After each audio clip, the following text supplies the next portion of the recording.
Притежаването на Airsoft оръжия и играта Airsoft нямат ограничения в повечето части на света.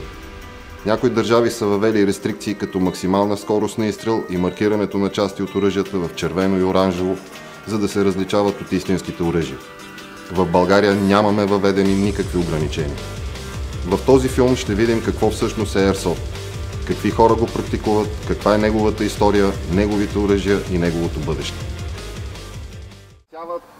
И така нататък, не ги сваляйте по какъвто и да е повод. Има начин за сваляне. Начинът за сваляне е когато помолите някой да ви прикрие и по някакъв начин да се опитате да си оправите очилата. Стрелба. Избягвайте стрелбата в главата. Това се повтаря всяка игра. Избягвайте. Не е забранено, но избягвайте. Ако има налична друга цел, целете се в нея.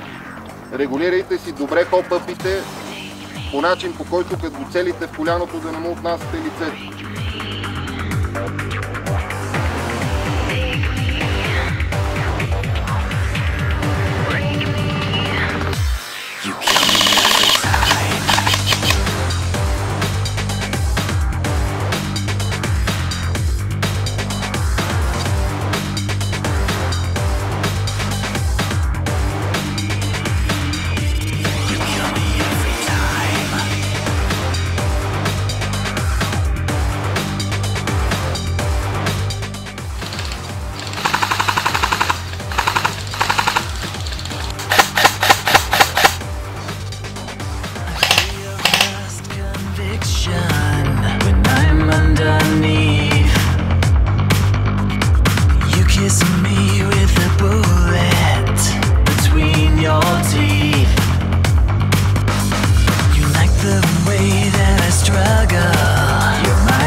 Airsoft е военна симулация, която хората практикуват, особено ако говорим за възникването на Airsoft. Е възникнал в Япония след налагането на ембарго върху страната следствие на края на Втората световна война. Желанието да бъдат войници и възможността да практикуват такъв спорт е зародиша на Airsoft.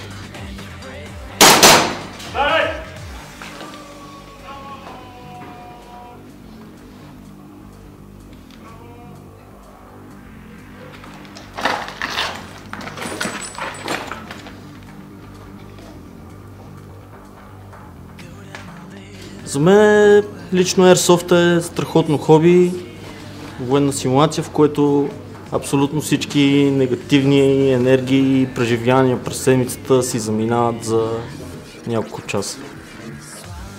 Какво е Airsoft? За мен е хоби и забавление. Среща с приятели, близък спор до това, което и работя. Airsoft е един сериозен енергиен взрив в главата, който се получава всяка неделя, когато сутринта станеш, вземеш си екипировката, кажеш чао на жената и на децата, тайно прокълнеш тъщата и отидеш в гората, където заедно с още такива събратия изкарваш един приятен уикенд с единствената разлика, че този уикенд е свързан с едно натоварване, един адреналин, един вид, едно мъжко забавление, един лов, ако може така да се нарече. Като цяло е доста сериозно занимание, изискващо човек да бъде физически годен и психически уравновесен, така че да направи от едно хоби едно удоволствие. Хубавото е, че Airsoft-ът си е вид тренировка както за ума, така и за уменията, които един човек има и ако съответно няма да ги придобие. Нещо, което е доста сериозно, предвид на това, че в днешно време младите хора разчитат единствено на компютъра и на филмите, а контакта с природата е твърде далеч от тях. Това е едно от основните предимства на на това хоби. Навънка, на зелено, където да махнеш напрежението от седмицата и да се чувстваш добре. Мина вдясно зад дебелите краси. Разбирам. Въпросът е, че от толкова далеч нямаш смисъл дори да стрелям. Airsoft какво е Airsoft? Airsoft е всичко друго, но не е игра. Airsoft по-скоро е начин на живот. Отстрани изглеждаме като банда главорези. Някакви военни лонабита, хора, които искат да се стрелят и да убиват. Всъщност изобщо не е така. Всъщност това преди всичко е предизвикателство към самия тебе. Дали ще издържиш, дали няма да подведеш хората около тебе.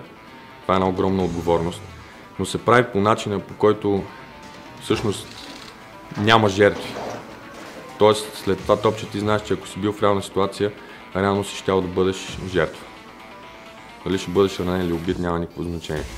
Но това е начинът да изживеем нещата така, както ги изживяват всъщност истинските военни в истинските войни, без да се излагаме на риск и да го правим по веднъж на седмица.